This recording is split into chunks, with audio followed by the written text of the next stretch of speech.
और 1 है, 0 and 1 binary है। मैं 0 और 1 को गलत नहीं कह रहा हूं, अभय सिर्फ नंबर्स का एनालिसिस कर रहे हैं, ओनली नंबर्स का।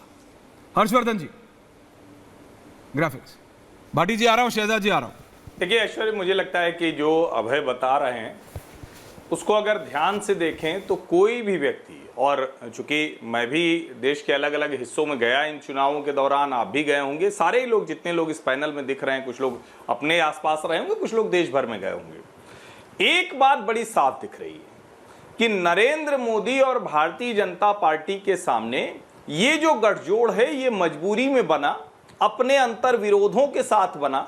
इतने अंतर विरोध थे कि उसके बीच में गठजोड़ तो छोड़िए, कांग्रेस पार्टी टूटती रही। जिस बात को ठीक से देखा जाना चाहिए कि कांग्रेस पार्टी टूटती रही बीच बीच में। जिन जिन राज्यों से राहुल गांधी की यात्रा गुजरी वहां लोग टूटते रहे। ममता बनर्जी कहने के बावजूद और उस मीटिंग की पहली मीटिंग का हिस्सा होने के बावजूद, लगातार साथ बैठने के बावजूद, इस गठजोड़ का नाम सुझाने के बावजूद, तब भी वो साथ में नहीं होती। नीतीश कुमार उस गठजोड़ से निकल जाते हैं। इसके बावजूद अगर आप कह रहे हैं कि ना ना ये गठजोड़ बड़ा कमाल कर रहा है, भारतीय जनता पार्टी, नरेंद्र मोदी बिल्कुल पीछे जा रहे हैं, तो मैं इस थियरी को बाई करने को तैयार नहीं हूं। मेरा यह मानना है कि भारतीय जनता पार्टी 2019 से बेहतर आंकड़े पर खड़ी है, शानदार बहुमत के साथ जीत रही है, और उसकी बड़ी वजह यही है कि विपक्ष की कोई रणनीति नहीं थी। एकमात्र रणनीति इन्होंने जो बनाई वो संविधान और आरक्षण खत्म हो जाएगा, जिसको लेकर एक सेक्शन के बीच में जरूर इन्होंने अपनी, जिसको कहते हैं ना कि अपना एक ठप्पा मारने की कोशिश की, जिसका जवाब प्रधानमंत्री नरेंद्र मोदी ने दिया। शहजाद, एग्जिट पोल कल आएंगे। एग्जिट पोल के अलावा 2 और इंडिकेटर्स होते हैं जो कि पॉलिटिकल और इकोनॉमिक एनालिस्ट या जो जानकार होते हैं उस पर पल्स रखते हैं, आप भी रखते होंगे। एक शेयर मार्केट और एक अनऑफिशियल सट्टा बाजार। आपको पता है अनऑफिशियल सट्टा बाजार पे भी सबकी नजर होती है, कोई माने ना माने, सब एक टटोलते रहते हैं। पॉलिटिशियंस हो, पॉलिटिकल एनालिस्ट हो, नेताओं के पास वाले लोग, हर्षवर्धन जी सब रखते हैं। ये जो पर्सनल इंडिकेटर्स हैं, शेयर मार्केट का, सट्टा बाजार, बिल्कुल शेयर मार्केट 2% है, 2% गिरी है। इट्स क्लियरली इंडिकेटिंग कि प्रेजेंट डिस्पेंसेशन को कोई नुकसान नहीं है। लेकिन विपक्ष के अध्यक्ष जब खड़े होकर बोलते हैं कॉन्फिडेंटली 24 घंटे पहले कि हम 273 ला रहे हैं, 273, तो बीजेपी का क्या रिस्पॉन्स होता है? शहजाद जी देखिए ऐश्वर्या जी, ये बात सही है कि कुछ लोग सट्टा बाजारियों की नब्ज पर हाथ रखते हैं और कुछ लोग शेयर बाजारियों की नब्ज पर, हम जनता की नब्ज पर हाथ रखते हैं। इसलिए हमें जनता से सीधा सीधा फीडबैक और डायरेक्ट रिस्पॉन्स मिलता है। और मैं आपको इसका उदाहरण देता हूं कि अगर जनता की नब्ज पर तो इंडिया अलायंस का भी हाथ है। इसीलिए आप देखिए कि 2014 में कांग्रेस के पास से मात्र गवर्नेंस गया, 2019 में उनके पास से रेलेवेंस गया, और 2024 आते आते ये एग्जिस्टेंस की लड़ाई बन चुकी है। इसीलिए कांग्रेस ने जो 400 सीट पर एक समय पर बैठती थी, आज वो 400 सीट कंटेस्ट करने की स्थिति में नहीं है। कई जगहों पर वो पार्टनर बन चुकी है। बताइए, दिल्ली में जूनियर पार्टनर बन चुकी है, और वही पार्टी के सामने जिसने उसको साफ कर दिया, अब पंजाब में उसको माफ कर दिया है एक प्रकार से, क्योंकि वहां पर भी अलायंस नहीं बन पाया, परंतु वहां पर जो इस अलायंस का नुकसान होगा वो होगा, वो झेल रहे हैं। तो इस प्रकार से कांग्रेस ने जिस प्रकार से अब अपनी एग्जिस्टेंस की लड़ाई पर आ चुकी है, इसलिए कई ऐसे दलों के साथ उन्होंने गठजोड़ किया है जिसके साथ वो कभी जान भी नहीं सकती थी। और दूसरी बात देखिए ऐश्वर्या जी, मैं माफी चाहता हूं, कुछ देर के लिए मैं आपके शो से दूर हो गया था, क्योंकि मेरे बाप दादा वंशज, मेरे बाप दादा ने जिन्ना की जो है उस पर जिन्ना को लात मारकर इस देश में रहने का निर्णय किया था।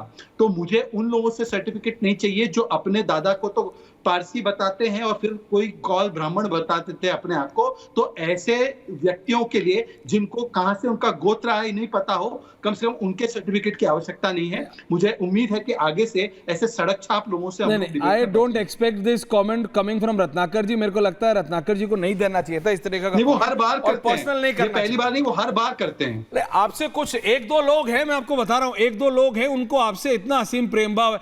डिबेट में किसी पे भी कर रहा हूं मैं, अगर डिबेट फिजिकल डेफिसिट पे भी कर रहा हूं ना, बजट पे भी कर रहा हूं, तो भी वो पर्सनल कमेंट कर देते हैं। हर्षवर्धन जी मैं बता रहा हूं आपको, मैंने ऑफर करा कि एक बार कर लो, छोड़ देते ना। हाँ, कम से कम मेरे मरे हुए बाप को छोड़ देते। वो मेरे पिताजी इस देश नहीं, वो गलत है। पेरेंट्स नहीं, ये सब नहीं करना, बाप को छोड़ देते और कुछ नहीं करते। ये सब नहीं करना चाहिए, ये सब बिल्कुल नहीं करना चाहिए।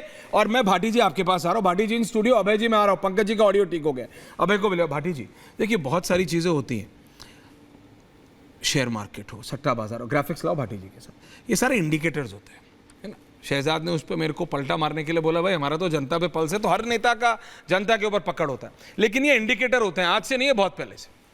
आप देखिए शेयर मार्केट कितना गिरा, आप नोट कीजिए, ज्यादा गिरा नहीं गिरा, क्यों? सट्टा बाजार के 2 आंकड़े तो मुझे याद हैं, और भी होंगे, लेकिन 2 मुझे अच्छी तरह याद हैं।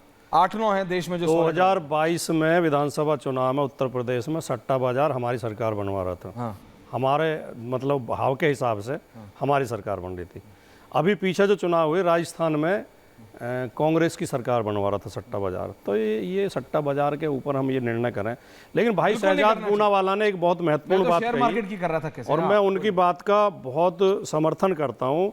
शहजाद पूनावाला, उनके वंशज, उनके जो बुजुर्ग हैं वो सब देशभक्त हैं, भारतीय हैं, देश के निर्माण में उनकी बड़ी भूमिका है।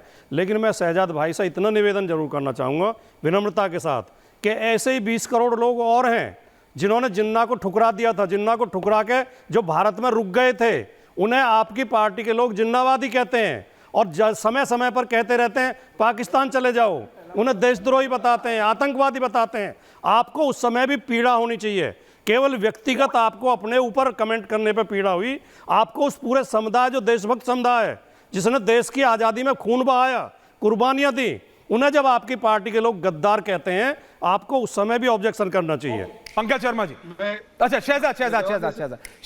शहजाद इज काउंटरिंग, उसके बाद पंकज जी, हर्षवर्धन जी क्यों नहीं है इसमें? हाँ भाटी जी, आपने बिल्कुल सही कहा, आपने बिल्कुल सही कहा कि 20 करोड़ लोगों के वफादारी पर कोई सवाल निशान नहीं है, परंतु आप 20 करोड़ के जो प्रतिनिधि है किसमें देखते हैं? ये अंसारी भाइयों में, किसके देखते हैं? अफजल गुरु में, याकूब मेमन में। हम वही तो कहना चाह रहे हैं आपसे। उस्ताद बिस्मिल्लाह खान के लिए कभी आपके समाजवादी पार्टी के मीडिया हैंडल से, सोशल मीडिया हैंडल से ट्वीट हुआ है? कतई नहीं ट्वीट हुआ। कभी वीर अब्दुल हामिद के लिए ट्वीट हुआ? आप झूठ बोल रहे हैं शहजाद भाई, कृपया झूठ न बोलें। ट्वीट हुआ? आप झूठ बोल रहे हैं। परंतु मुख्तार अंसारी के मरने पर समाजवादी पार्टी ने ट्वीट किया। इसका मतलब यह है कि आप आतंकियों में मुसलमान खोजते हैं, आप घुसपैठियों में मुसलमान खोजते हैं, और मुसलमान जो है चीख चीख कर कहता है कि वीर अब्दुल हामिद से लेकर एपीजे अब्दुल कलाम में हमको खोजिए। तो ये आपकी दृष्टि का okay Shahzad, Pankaj Sharma ji ending comments एक ही रूप में देखते हैं। Okay Shahzad ji, Pankaj ji ending comments. I hope आपका ऑडियो ठीक हो गया। पंकज जी, आवाज आ नहीं रही ठीक से। नहीं जी पंकज जी, आपके एंडिंग कमेंट्स चाह रहा हूं मैं। खड़गे जी 273 बता रहे हैं।